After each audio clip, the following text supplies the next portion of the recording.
Dear students, तो जैसा कि हमने पिछले लेक्चर में आपसे कहा था कि हमारा नेक्स्ट जो टॉपिक होगा वो होगा बैड इफेक्ट्स ऑफ स्मोकिंग, यानी कि स्मोकिंग के या सिगरेट नोशी के बुरे असरात।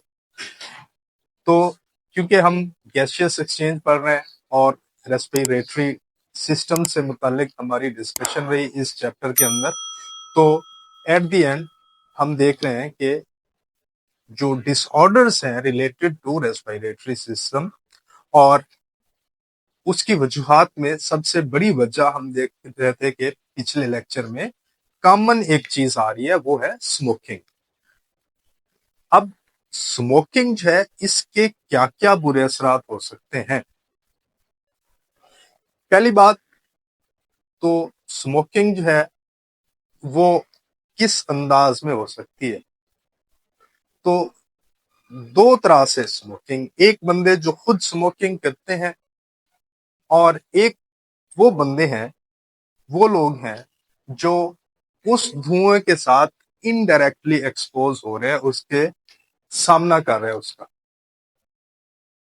जैसा कि एक दोस्तों की महफिल लगी हुई है या कहीं पे भी कोई वर्कर्स है, कोई फैक्ट्री वर्कर्स है या कोई भी पब्लिक प्लेस है जिस पर एक आदमी सिगरेट अगर पी रहा है तो वो खुद इनहेल कर रहा है और उसका जो धुआं है वो इर्द गिर्द फैल रहा है और वो धुआं जो दूसरे अशखास के अंदर जा रहा है तो वो भी उस धुएं से मुतासिर हो रहे हैं और इवन उस शख्स से ज्यादा मुतासिर हो रहे हैं जो डायरेक्टली सिगरेट पी रहा है।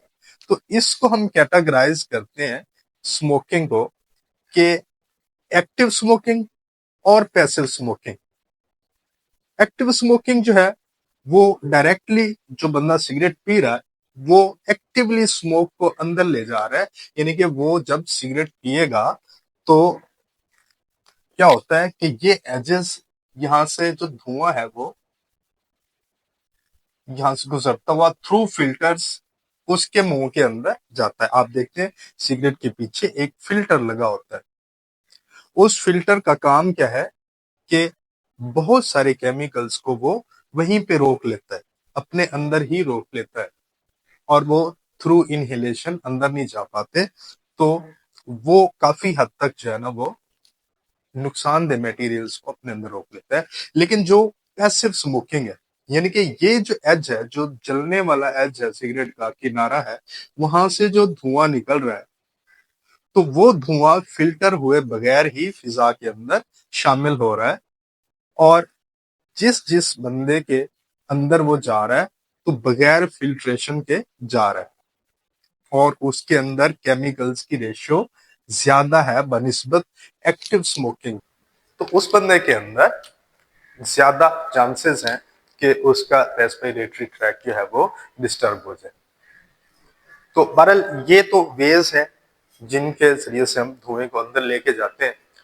नेक्स्ट जो हम देखेंगे कि what is the composition of that smoke, कि जो धुआं हम सिगरेट का अंदर लेके जा रहे हैं उसमें असल में है क्या क्या, वो क्यों नुकसानदेह, उसके अंदर क्या चीजें शामिल हैं, और इसको हम कहते हैं कंपोजिशन या उसकी तरकीब।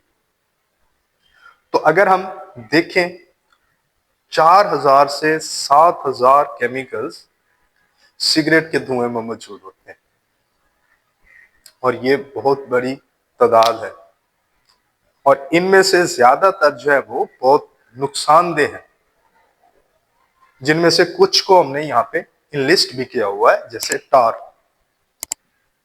टार जो है ये एक स्टिकी मटेरियल होता है, ब्राउन हाइड्रोकार्बन पर मुश्तमिल होता है जो कि नुकसान पहुंचा सकते हैं।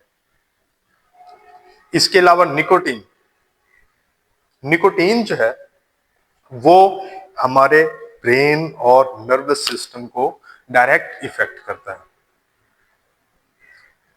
इसके अलावा भी इसके अंदर बेशुमार केमिकल्स हैं, लेकिन हम सबको जाहिर सी बात है यहाँ पे ना डिस्कस कर सकते थे ना लिख सकते। तो कार्सिनोजेंस, इसके अंदर कार्सिनोजेंस हम ऐसे केमिकल्स को कहते हैं जो कि कैंसर काज करते हैं, विच काज कैंसर। तो सिगरेट के अंदर ये भी बहुत ज्यादा मिकदार में मौजूद होते हैं। इसके अलावा टॉक्सिक मेटल्स, मेटल्स भी इसके अंदर, धुएं के अंदर बहुत ज्यादा होती है, जिनमें लेड है, आर्सेनिक है, कैडमियम है, और ये वो मेटल्स हैं जो कि हमारे नर्वस सिस्टम, न्यूरोलॉजिकल बीमारियों का सबब बन सकती हैं। तो इसके अलावा हम अब जो मेन टॉपिक की जो एसेंस है, जो एक्चुअल हमारा टॉपिक है, उसको हम डिस्कस करते हैं कि इसके इफेक्ट्स क्या क्या है। कुछ जो है ना कैटेगराइज किए गए एज शॉर्ट टर्म इफेक्ट्स, और कुछ को कैटेगराइज किया गया है लॉन्ग टर्म इफेक्ट्स के तौर पर। और हम देखते हैं कि शॉर्ट टर्म इफेक्ट क्या है। रेस्पिरेटरी प्रॉब्लम्स हो सकते हैं, निकोटीन एडिक्शन हो सकती है। रेस्पिरेटरी प्रॉब्लम्स हमने प्रीवियस लेक्चर में डिटेल के साथ डिस्कस किया था। और निकोटीन एडिक्शन यानी कि आदत सी पड़ जाती है निकोटीन लेने की। और कार्डियोवैस्कुलर बीमारी यानी कि दिल और दिल की नालियों की बीमारियां जो है ना वो हो सकती है। गैस्ट्रो इंटेस्टाइनल यानी कि मैदे की, हमारा जो गैस्ट्रिक ट्रैक है हमारा डाइजेस्टिव, यहाँ पे इसके अंदर भी गड़बड़ हो सकती है। और इसके बाद हम देखते हैं कि इसके लॉन्ग टर्म इफेक्ट्स क्या हैं, और लॉन्ग टर्म इफेक्ट्स जो है ना वो ज्यादा खतरनाक है, जिनमें लंग्स कैंसर है। और ये भी हम पहले डिस्कस कर चुके हैं कि फेफड़ों के अंदर सेल की बेकाबू डिवीजन जारी रहती है, और वहां पे जो है फेफड़ा डैमेज हो जाता है, और इसको हम कहते हैं लंग्स कैंसर। और इसके बाद heart disease, even heart attack, ये भी काज हो सकता है ड्यू टू स्मोकिंग। और बाकी भी इससे रिलेटेड बीमारियां जो है। और इसके बाद हम देखते हैं प्री मैच्योर एजिंग, कि जो लोग सिगरेट नोशी करते हैं उनमें उम्र जो है वो उनकी ज्यादा मालूम होती है, अपनी उम्र से बड़े मालूम होते हैं। इसको कहते हैं प्री मैच्योर एजिंग, यानी कि चेहरे पर झुर्रियां पड़ जाना, झुर्रियां पड़ जाती हैं, जिसकी वजह से वो स्किन लटक जाती है, और उसकी वजह से वो लोग बूढ़े दिखाई देते हैं, अपनी उम्र से ज्यादा दिखाई देते हैं। और इनफर्टिलिटी, बांझपन जिसको आप कह सकते हैं, औरतों में भी और मर्दों में भी सिगरेट नोशी जो है ये स्पर्म की क्वालिटी को इफेक्ट करती है, स्पर्म की प्रोडक्शन को इफेक्ट करती है ह्यूमन मैन के अंदर। तो ये बहुत ही ज्यादा नुकसानदेह, थ्रेटनिंग है ये। और इसके अलावा गम्स एंड टूथ लॉस, यानी कि हमारे मसूड़ों से खून रिश्ता रहता है, दांत कमजोर हो जाते हैं, दांत कमजोर होके गिरना शुरू हो सकते हैं।